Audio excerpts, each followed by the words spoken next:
Hello, welcome to my first vlog. Today we're going to be reworking an elevated pin on our backyard disc golf course. This is hole 5. Is the shortest and easiest hole on Elk Hill. It's a 182-foot hole. It plays a third of a stroke under par. We got to play over this hill. The elevated pin allows us to see the whole basket from the tee box. I also wanted to have my own elevated baskets as they become more and more prevalent on other disc golf courses around. So when you're traveling or playing a tournament, I'm used to them. A little history of this hole. Put in the course in 2014. Near the end of that season, I had enough baskets to put in an extra short pin on this hole 5. Then the following season in 2015, we put the basket on some hay bales so you could see a little bit more than just the top and a little bit of chain. 2016, I had a large, ugly, rusty metal box that I had a prototype built for work, and that didn't look very good. Last year, I did what we see here, which is cemented in a sleeve and stacked another sleeve on top of it, and it didn't end up very plumb. It's leaning a bit to the right, so we're going to try and rework this today. We have lots of rocks on the property. Lots and lots of rocks. Lots and lots of rocks. Lots and lots of rocks. And a double rock wall. We could dry stack rocks around what I have existing, but I'd rather claim the second sleeve for later use. So the first thing to do is get the old sleeve out of the ground. It's really great to have an extra sleeve on hand, so when I order a new disc catcher for the course, I can get the sleeve set while waiting for the new target to arrive. Anyone who has cemented in sleeves know that waiting for the cement to set so you can install the new target is the longest 24 hours in disc golf.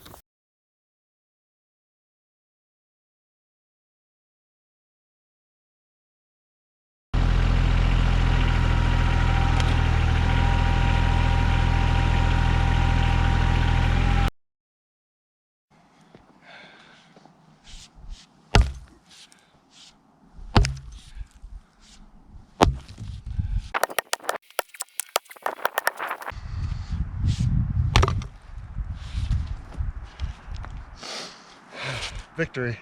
So this one's a DGA sleeve, and it's actually shorter when stock.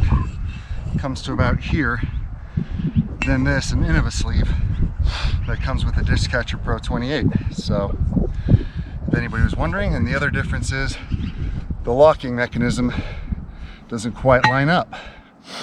So yeah, I've got my old sleeve out.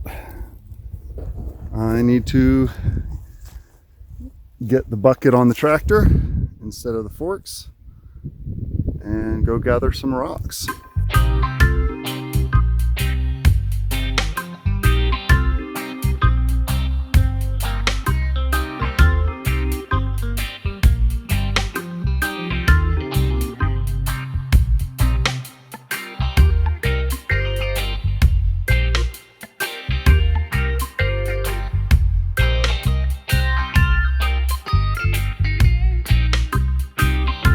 Now I've got more rock than I could possibly need to make a 2-foot tall spire. And my plan is to use one of these short garden stakes and pound it in nice and plumb where I want the sleeve, mount the sleeve, and then I can put a template off that, the angle I want, keep it all nice and pretty. This guy in about where I want in the middle.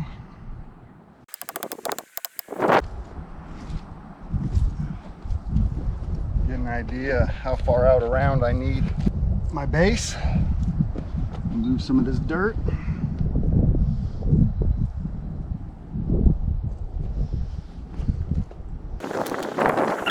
I'm going to dig my base down a little bit so my first layer of rock is recessed.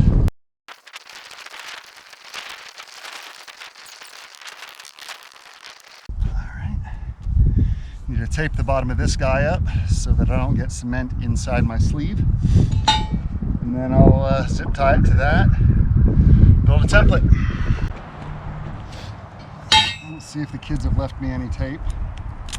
They like to wrap it around their sticks and guns. Not a whole lot.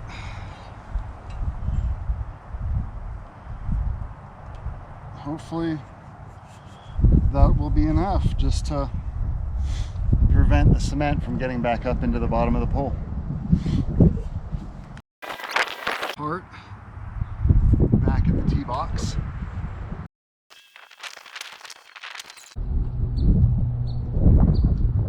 Pretty good. So I've got my crummy piece of wood here that I'm going to use as a template. Probably going to do the actual cuts out there in the field so I can get a better visual of it. But I want it to be a more manageable size before I get it out there.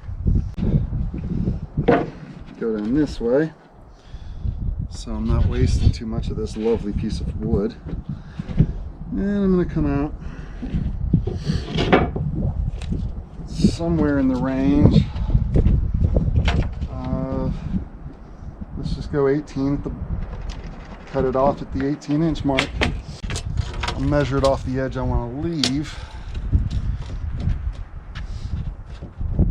so that I have a somewhat parallel cuts on this piece of wood for whatever I end up using it for next. Oh yeah, perfecto.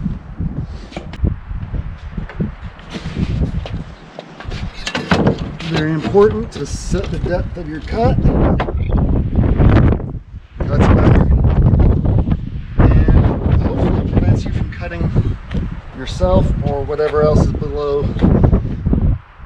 your work surface or anything like that.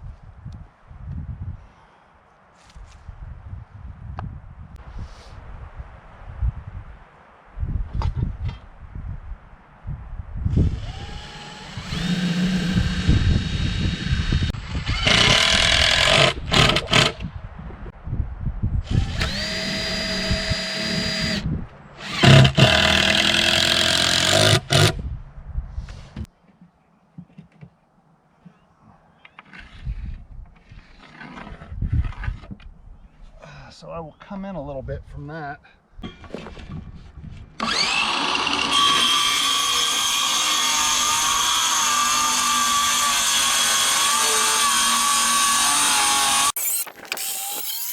I did, but it doesn't matter. It doesn't have to be a good thing.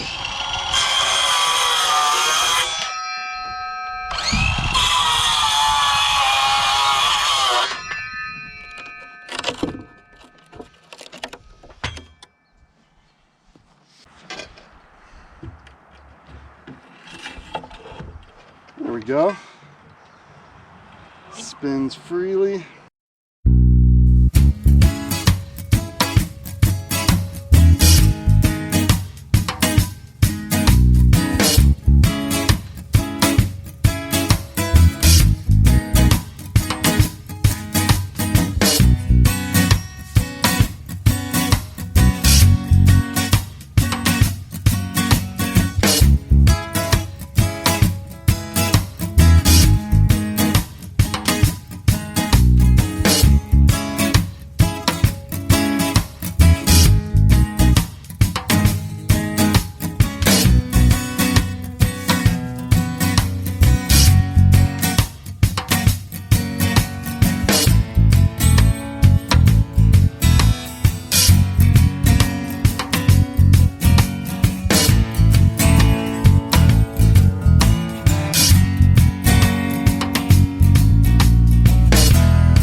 This is our not finished product.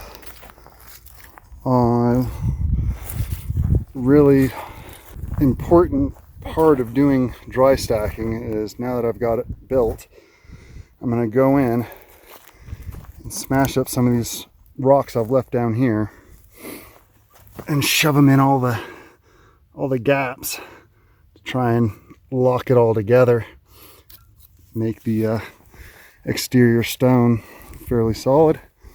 So far, pretty pleased.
All right, it's the next day and baskets in place.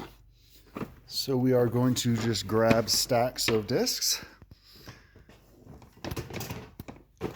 and go out and see if we can't get a Cubby Ace on film.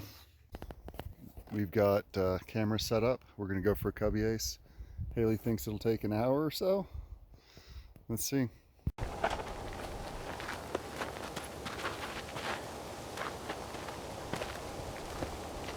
Oh, probably hit the wall.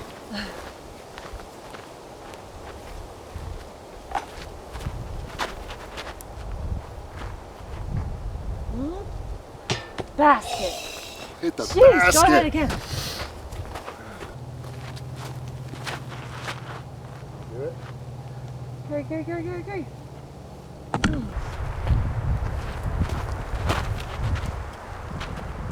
There's a chance. Yes! Oh, finally. Yeah.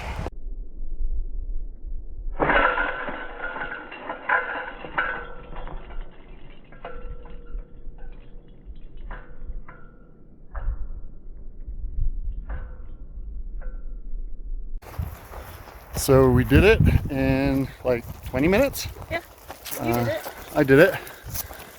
Stoked. Much stoked. Got it with the Jerry Wizard. Thanks for watching my first vlog. I'm really quite pleased with the way my project came out. It wasn't a DIY. It wasn't just a time lapse. It was a little bit of everything, a little bit of golf thrown in there for bonus. Hope everybody enjoyed it. Wanted to give a shout out to my boy Eric. I was talking to him about this project here and he said make a volcano, fill it with concrete. So that's what we did. If I was doing this for a city park or anywhere that was going to get a lot more play than my private course here, I would have dug the footing down much further and probably mortared in the stones as well. Shout out to Dennis Fish, only ace on this hole. That's legit. I don't really consider what I did yesterday to be a legitimate ace, but it was pretty fun. Never done that before, so probably ended up being the best part of the video. Anyone who wants to see more stuff like that or more videos in general, please subscribe, like. If I can get this going, I'll keep putting them out there for people. Thanks again. Be good.